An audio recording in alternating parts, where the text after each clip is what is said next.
Took this bike for a drive last night with my wife, and I don't know, I think we put on 50 kilometers out to a friend's house and back. And the thing, even when I started it up, whenever I start this bike up, it always seems to be backfiring or missing a little bit on this front. I think it's the front left cylinder. And then warms up, seems to be all right, but I could tell going out there, our fuel gauge was going down quicker and it just wasn't running smooth. So as soon as I got back, I got off the bike and I touched the front exhaust, front and left, and this pipe was cold. I think that's cylinder number 1. I gotta check the book again. So immediately I bought a set of plugs, and here's the plug that came with it. It's not too bad. It's golden brown. It's not too bad at all, but I put a new plug in it just to be safe. But before I put the plug in, I pulled the boot off and measured the resistance in the boot. I did this in a previous video a couple of years ago on my other venture, and the resistors in a couple of my boots were gone, and the springs were corroded, and I was getting real bad misfire. Even the tack was starting to cut out because if you don't get spark at your plug, your tachometer won't work. I can't remember if it's this cylinder or number 2. And so I put the new plug in, checked resistor on the spark plug boot, and it was reading, I think, 10,060.69, something like that. So it's good. It's within specs. I think it's 8 to 11 thou or 11K, something like that. And so that's good. So I just fired up again. It's cold on this cylinder. So now I'm going to do a compression check on this cylinder and see if that's good. This bike has 30K. I don't know if the valves have ever been set. They should have been set at least once after the bike was bought. But 30K is pretty low. So I might have a tight valve here. We're going to do a compression check. And if I do that, then I'm going to check all the valves and go through them all. It's a big job. It's about a 4-hour job to tune up one of these things. And maybe I can do those in 2 hours, set the valves. You got to take all the body parts off. Take these air deflectors off. They're the hardest things to get off and on. So I'm going to do a compression check right now.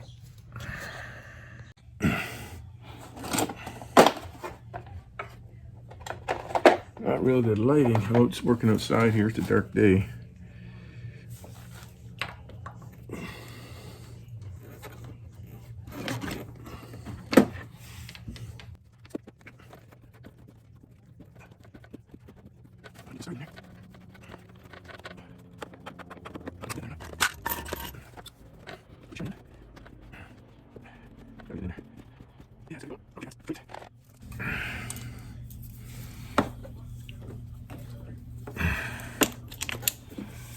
And I'm going to stick a spark plug in the dead cylinder. Check for spark at the same time. Make sure there's grounds.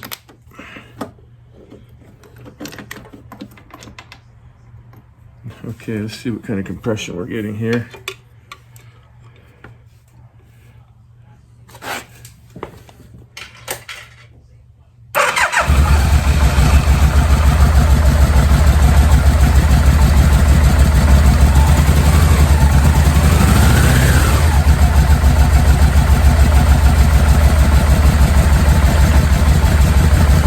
Good.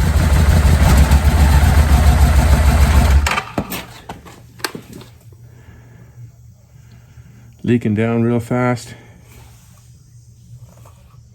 That could be here though.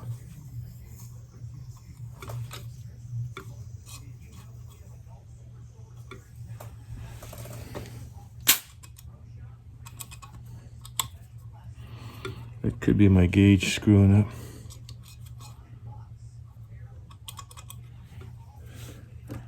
Let me just see if I got spark there again.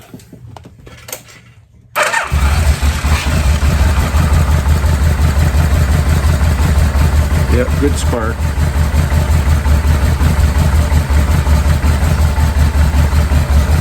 Should have way more than 100 pounds.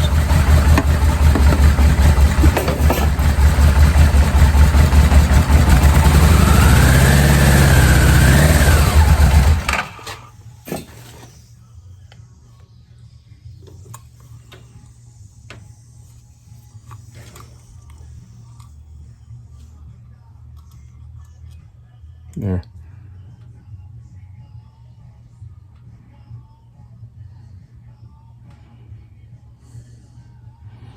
£120 there now. I think I got a leaky valve though. Good spark.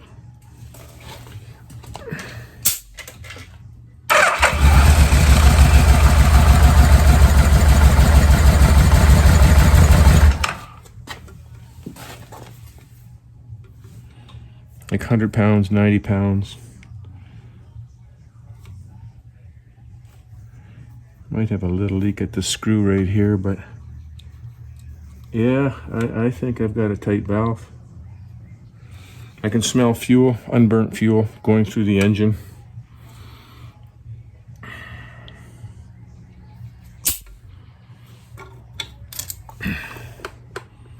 And pull that valve cover off.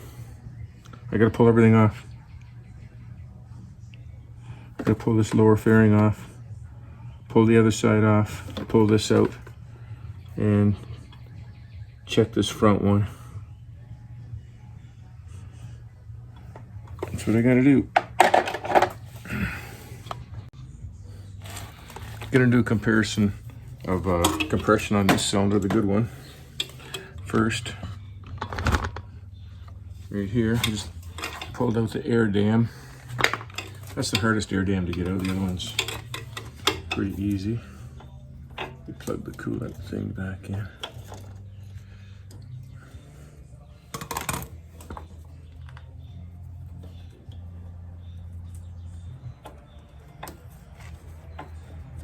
Plug that back in and stick a spark plug in the boot. Don't think it'll run on 2 cylinders, but let's see what we get here.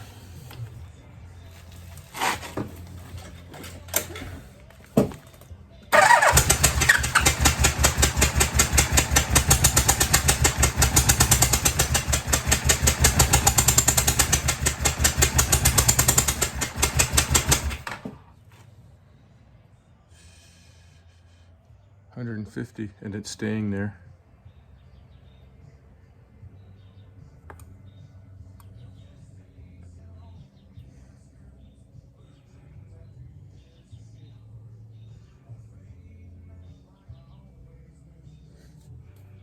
The other one was just barely 100. I'm leaning tight valve.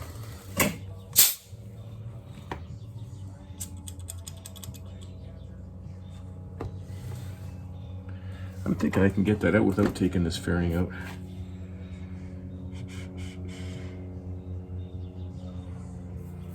I'm gonna try that next.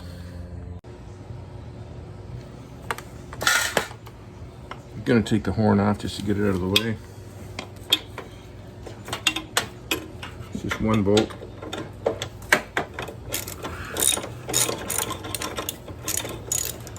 This valve cover has to come out this way because of the water pipe.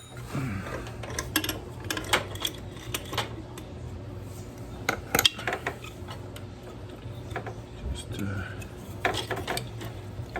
2 wires. There's that there, there's that there. Take that plug wire out.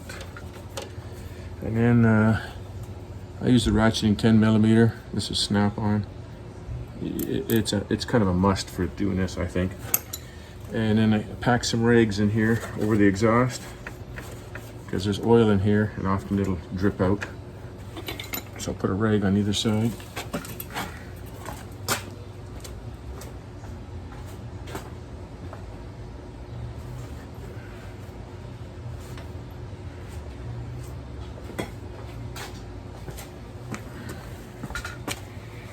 I'm doing this outside because my garage is full.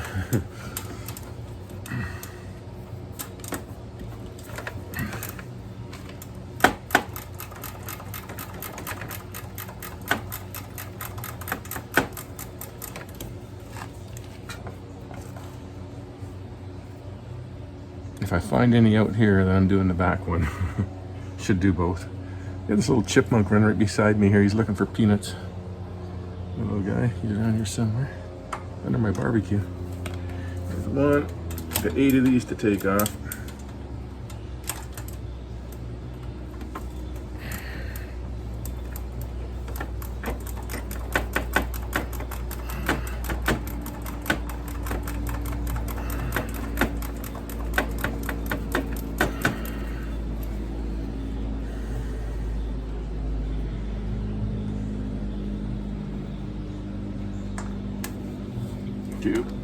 Okay, I'll tune you in when I'm done. Okay, I got all 8 screws out. I'm gonna go to the other side and pop it loose there, and then I'll come back here.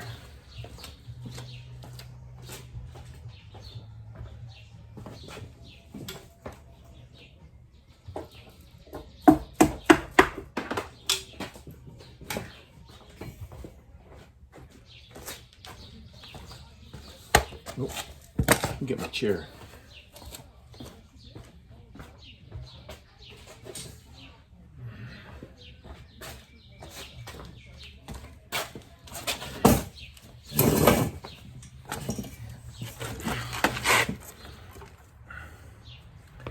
See if I can get it out without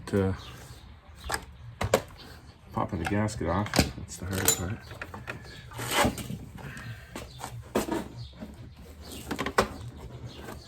I can't grab it from that side, so I got it. This is the hard part. Got to get it up enough and then pull it through the rad hose. And then what's it hitting on? It hits on the fan shroud. That's the other problem.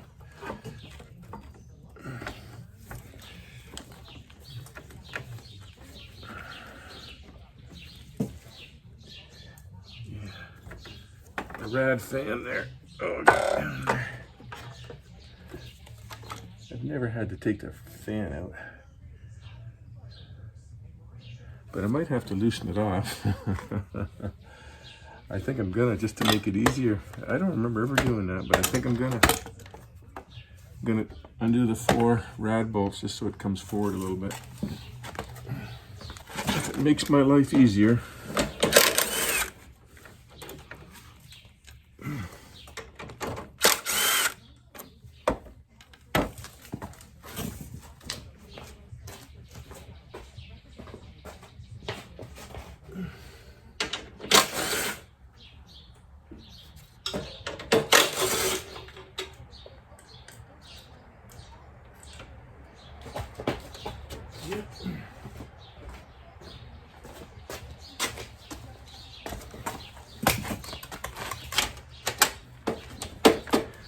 That gives me a 1/2 inch or so.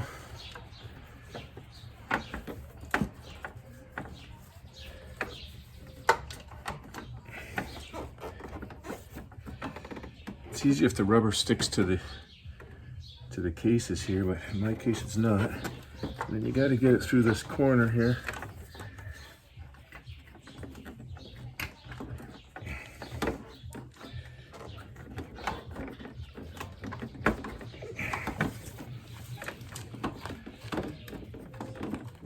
Over that cam. So I'm hitting the fan there a little bit.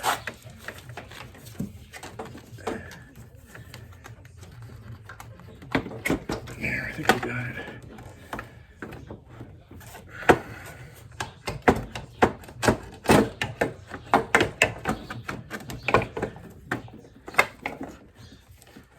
Supposed to take this lower off, and I may have to.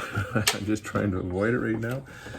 It's only a few screws, so I might have to. Yeah, I gotta take it off. It's just that it's an Allen head here, Phillips here. Take the side cover off.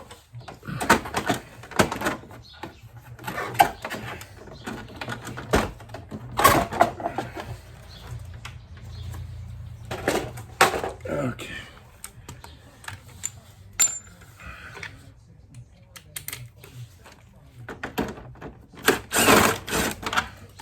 Lots of disassembly.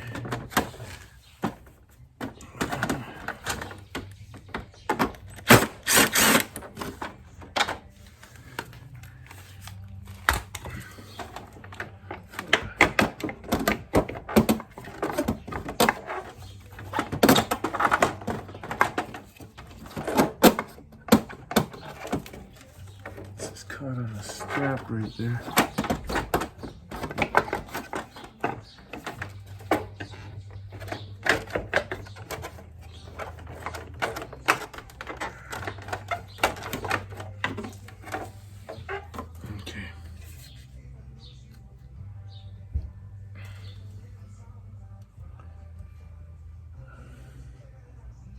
Okay, I gotta take the alternator side off to get at the bolt.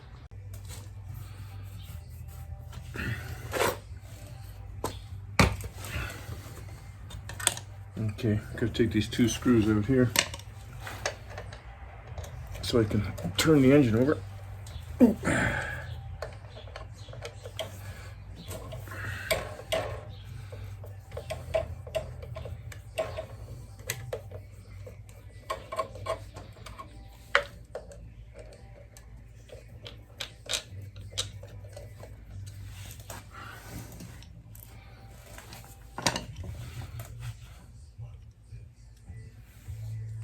There's a little pry point right at the front there.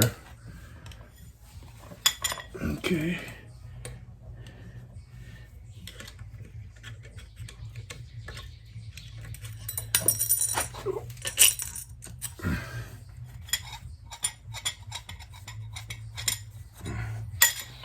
This is a little splash plate that goes over the bolt in there. And when the bikes first came out in 1983, they didn't have this, and they were overheating the alternators in them and burning up the windings. And they determined it wasn't being cooled enough by the oil. So by putting this in there, it splashed the oil back on the windings to cool it down. So these bikes in 83, maybe even 84, didn't come with them, and then it was an upgrade. A recall. Okay, I'm gonna get a socket and get ready to turn that over. I got a factory manual here, and here's the specs: 4 to 6 on the intake, 6 to 8 on the exhaust. And I don't have this tool. This is a special tool here, but there's another way of doing it. I made a tool years ago. I find it. It's in here.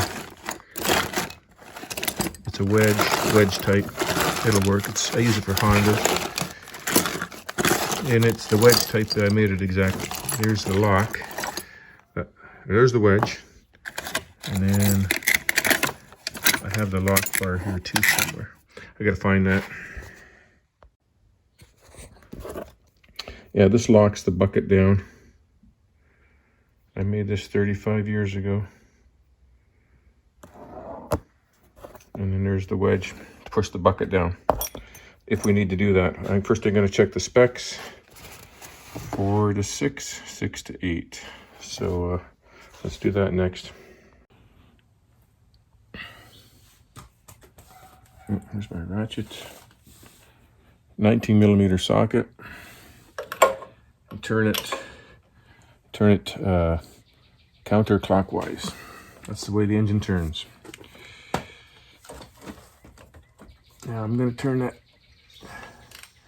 I just want to check this intake lobe here, so I'm going to get it at top dead center, then I'm going to check it. I'm not going to go, it doesn't matter to me if it's compression stroke or whatever. I want to get that at top dead center. And I just went past it, so maybe I'll do the exhaust one first. I'll show you how I do it. Oh, I got it.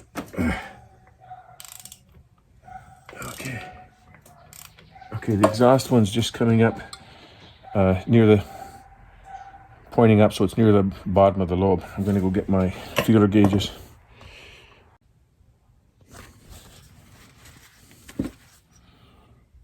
I got a 6th gauge in here, and I'm going to hold it under the bottom of the lobe and put pressure on it while I turn the engine over, and that'll find the loosest point.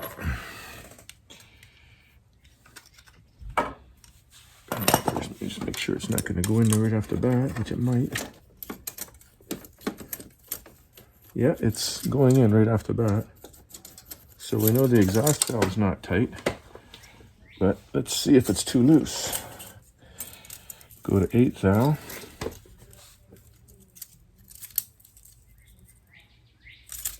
There's 8 thou.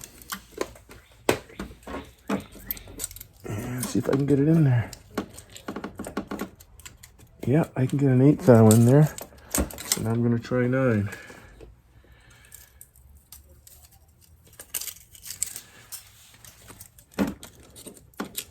It should be, the 8 was getting tight, so yeah, the 9's, I can get the 9 in there.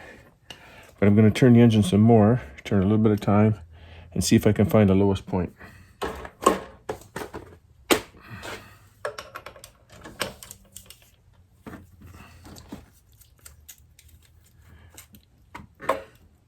It's tighter. I can move it. It's a snug 9.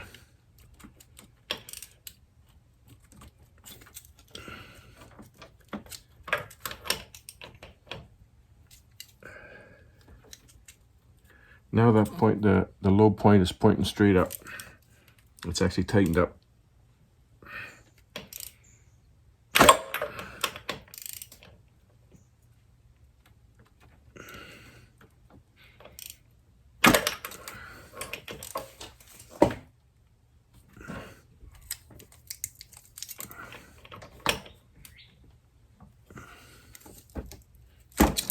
Yeah, so that's it's 9 thou.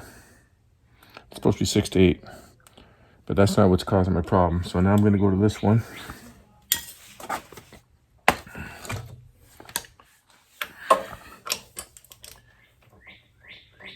Get it at top dead center, close to it, right there, and it's dark out here. I got a 3 thou feeler gauge. If I can't get that, and I got problems.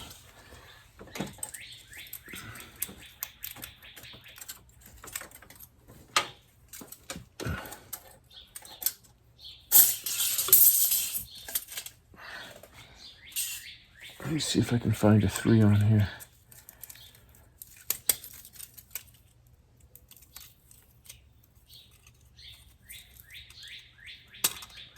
They're pretty much worn out.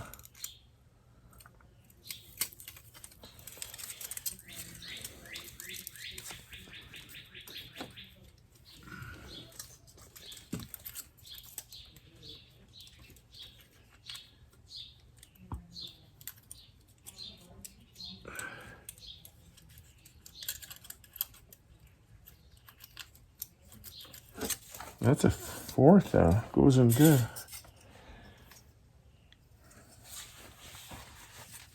Try 6 thou.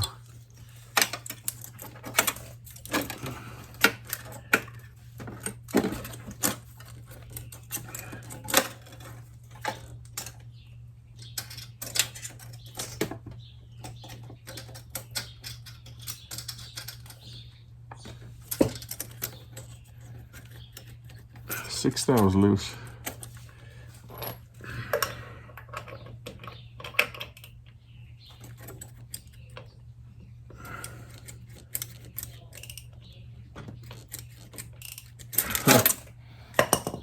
Try 7 thou.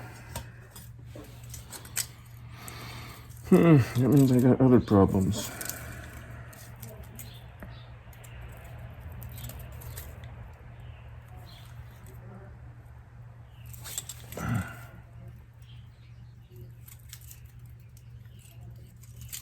There's 8 thou. Let's see if 8 thou goes in there.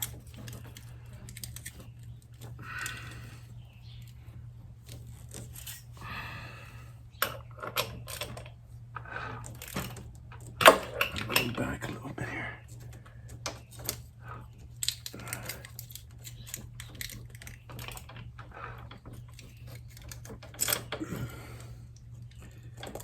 Yep, I can actually get an 8 in there.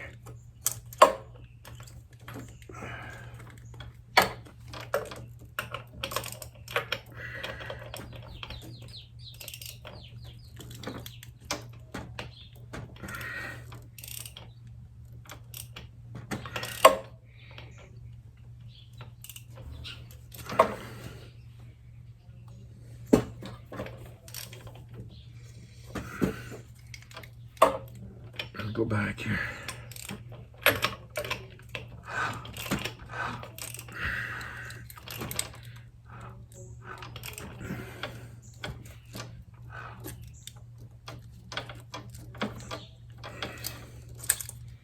It's a tight 8, but I can get an 8 in there. So that's loose. I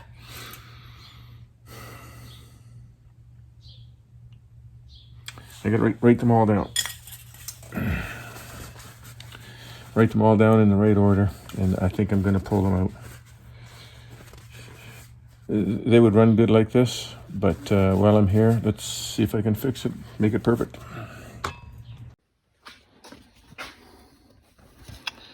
Here's what I got. This is the, let me write this down better here. Front, rear cylinder. So exhaust 9 and 8, 8 and 9. It's supposed to be 6 to 8. You know, it's a tight 9. I'm not too worried about that on the exhaust side. This side's good, 5 and 6 thou. Supposed to be between 4 and 6. These two are 8. It's a snug 8. I'm gonna pop these two out and at least one of them, and see if I've got some shims here, and maybe I can get lucky and switch those out. But this isn't my problem. Why that cylinder's dead? It's got to be fuel, and yeah, I'm thinking I got to pull the carbs out too. My other bike, I had problems with the resistors in the boots. I might pull the resistor out of that spark plug boot, just to eliminate that problem. And yeah, that bike's been sitting for a lot of years. That bike's been sitting since 2015 with the original gas in it, so it's 6 years ago. But he put high octane in it, no ethanol, and some fuel stabilizer, and he fired it up every year. And it fired up and ran every year, but I noticed it was missing. It was missing, popping a little bit in one cylinder, especially when it warmed up. And it must be in that front left cylinder. So I don't know. I was really hoping it was going to be a resistor or a spark plug or something. I'm going to pop that resistor out anyways. I'm going to pop those shims out, see what the numbers are.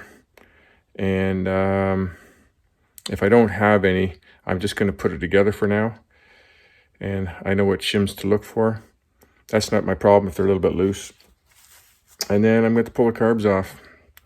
I'm pretty sure, I have to look at my other videos, but I'm pretty sure on those Yamaha Ventures, on the needle and seat, the seat has an O-ring on it. I've just done so many bikes this last year, I can't remember, but I know these bikes do.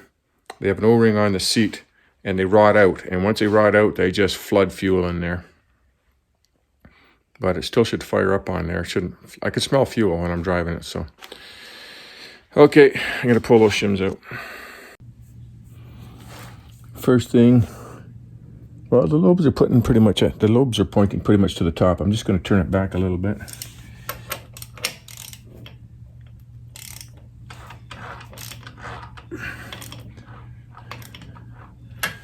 Just so they're at the top. And then I'm going to push the wedge in, just make sure this is nice and clean, between the bucket and the camshaft, and that'll push the bucket down. I'm going to do the first one here.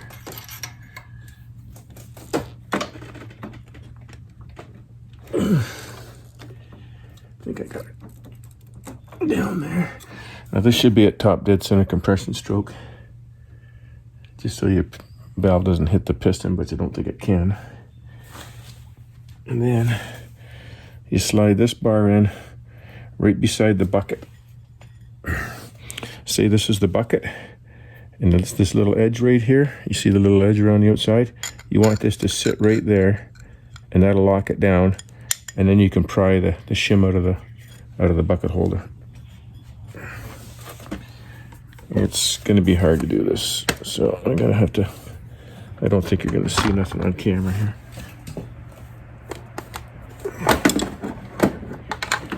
And it's kind of by feel, getting that in there. It's just terrible with light.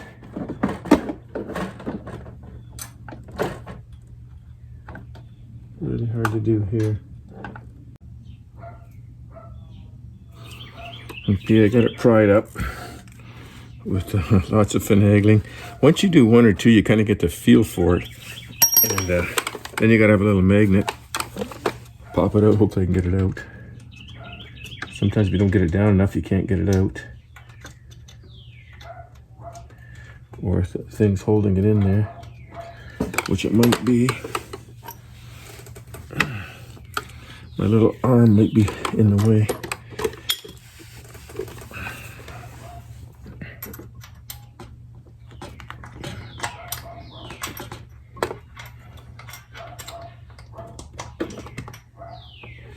Yeah, I think I gotta move my little arm over a little bit more. Okay, it's nice and loose.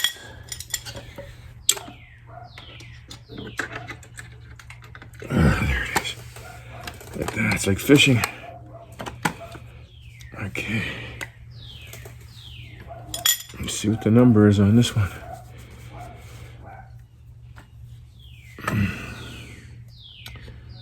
$278. 278. I'll measure with my micrometer as well too.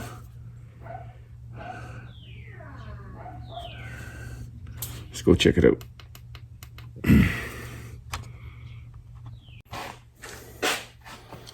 So that number is supposed to be in millimeters. It says 278, and if you can see on there, mine says 277, 276.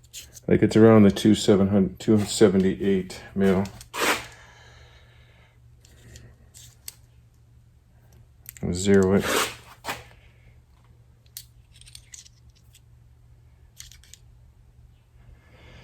$279, $278. It's 278. 2.78 mil is what it is. So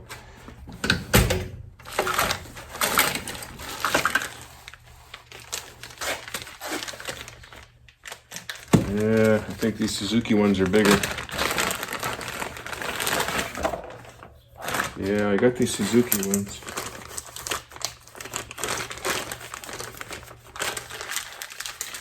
I thought I had some Yamaha ones too. Let me look around. I took this boot out again and just took it apart to check the resistor and everything in it. It's like mint, it's like new. I checked the resistor, I got 10.3 ohms.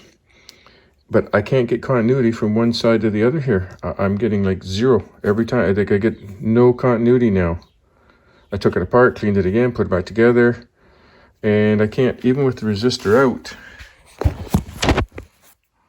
Hard to see here, but if I take this out.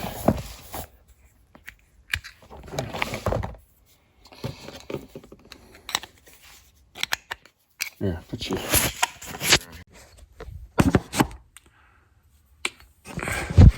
That's better. I take this out. Screwdriver, I gotta get going here. Picking up supper tonight, Friday night.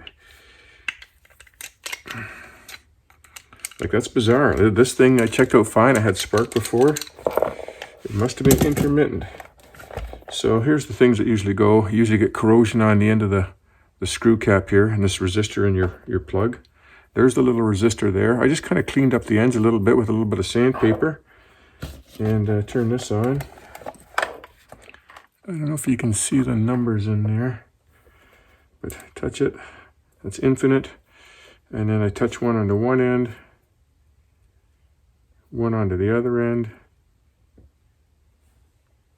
Make sure I got this back where it was. Well, I was getting 10 ohms there a minute ago.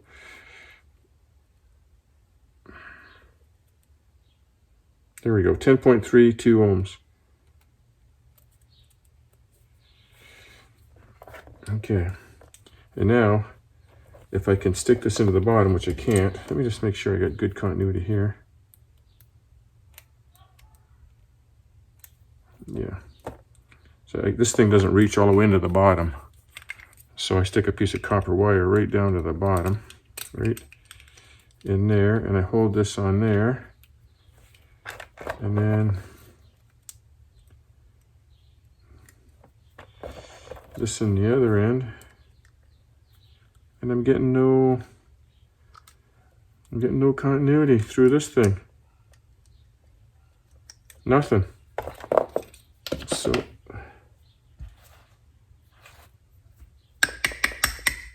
the longer ones have a spring in there. This one doesn't.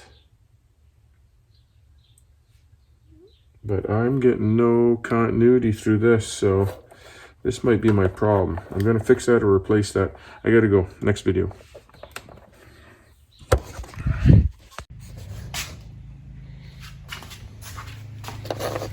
Get my glasses on. Okay, I've checked all the valves.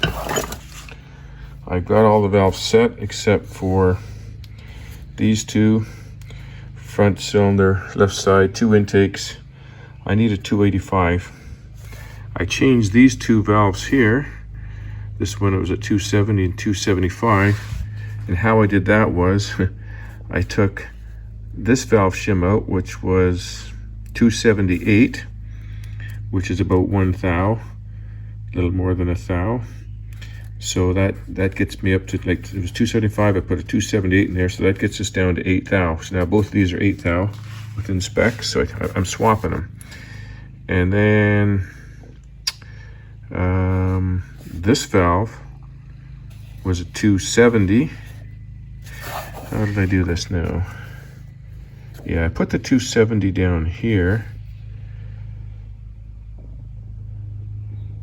just to stick it in the hole, because I took that 270 out and put it up there.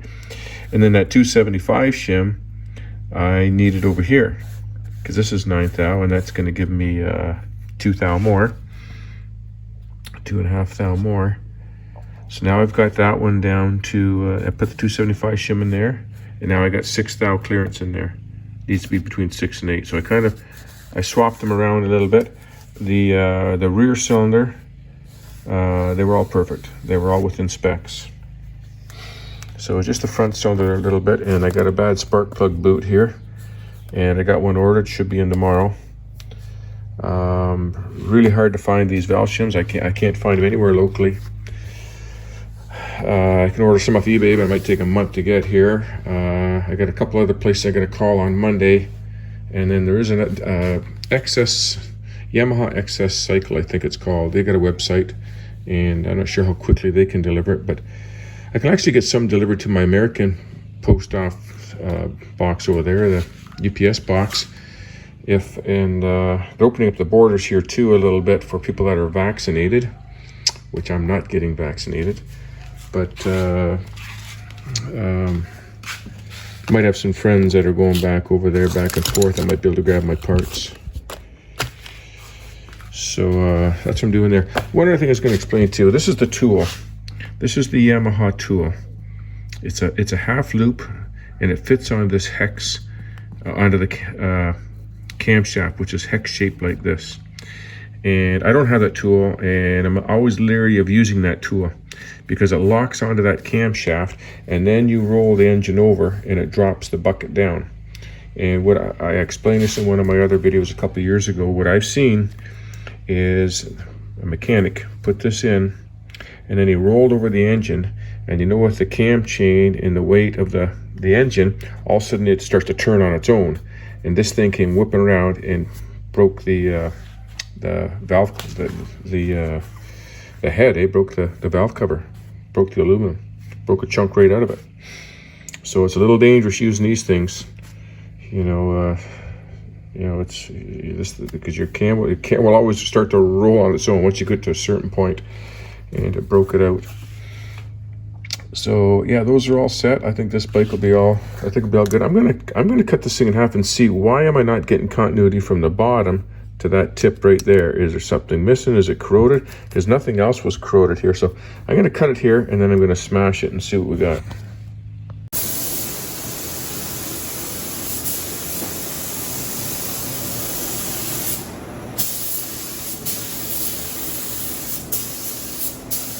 Holding my breath.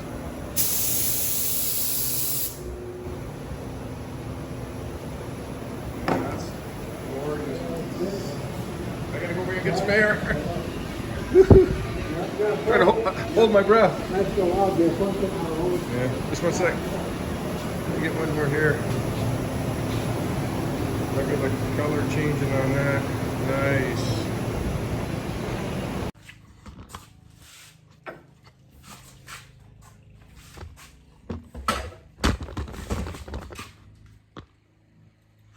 I'm just going to put it in a vise and crush it, see what happens. Where am I going here? This way.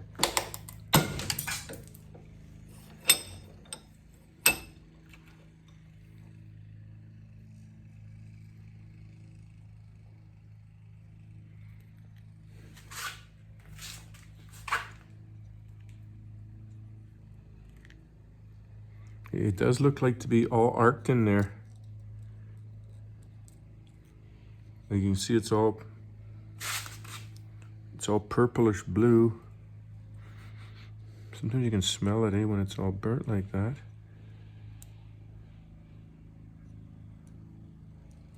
I think that's a piece of copper there. Like, that's copper there, but it's all like blue or calcified on the inside there. Let me break it some more.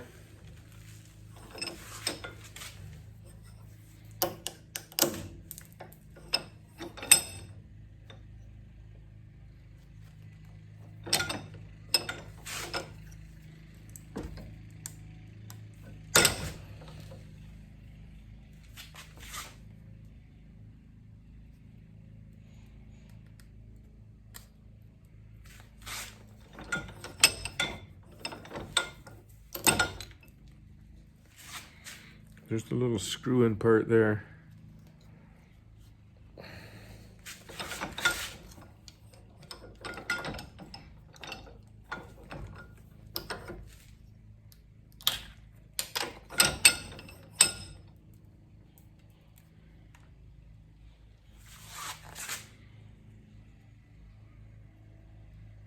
Like it's like it's all arced and gone. It's all, I bet you if I put a meter across this, I still won't get continuity. It's been arcing for a while. Let's see.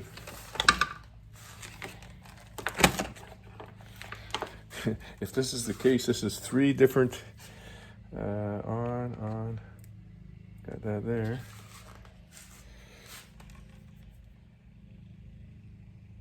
I got nothing.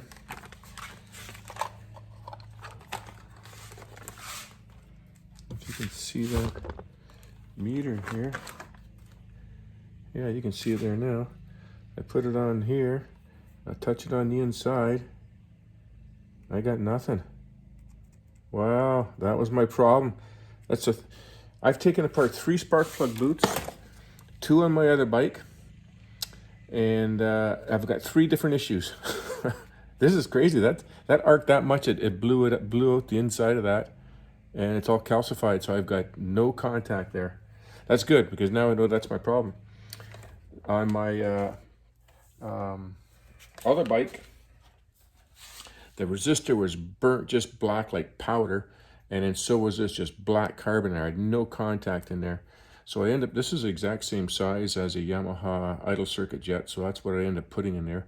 It's in one of my other Yamaha Venture videos from a couple years ago. So I had one like that where these were all arced and burnt, and then I had another boot on the rear cylinder. They're long boots, about that long, and this is too long to reach in where the screw goes from down to here, so they put a spring in there. There's a big spring, so it's under compression, and both ends of the springs were all white and calcified and kind of look like that. There's that gray calcification in there. So it had a good resistor and good contact here, but the spring was like, I flaked it off with my nail. A big like flake came off either end. Cleaned it up and that worked. So that's 3 different ways that spark plug boot screwed up on me. That's really strange. Okay, that's going to be it for this video. I've got to wait till those 2 shims come in. I'll wait for those shims to come in, and then put that back together. The new boot's going to be here tomorrow on a Sunday. And I tried contacting the one local guy here. He didn't have any of those shims. He said use importations Tabo. Something's not right quite there. Tabo, I don't know. Tabo. And they have shims, the 29mm ones and all the smaller ones, but nobody has the 25mm ones, the 1-inch ones. And Yamaha back in the day, they were the same as, I think the Cowie shims were the same. But I'm going to call a couple places in London, and then there's another place downriver here I'm going to try to call. If they don't have it, I'm going to have to order it. It's probably going to be a week before it gets here. I've got a little chipmunk coming in here. So yeah, that should do it for that Yamaha. I'm tempted to order all new boots just to have a couple spares around. But I can always bypass them, right? Now that I know that's a problem, you just bypass them. Okay, that's it for today. Saturday, July 17th, I believe.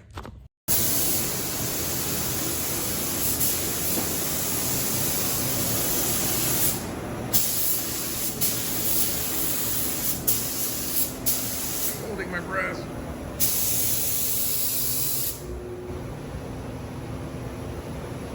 That's gorgeous. I gotta go over here and get spare. Trying to hold my breath. Yeah, just 1 sec. Let me get one more here. Look at the color changing on that. Nice.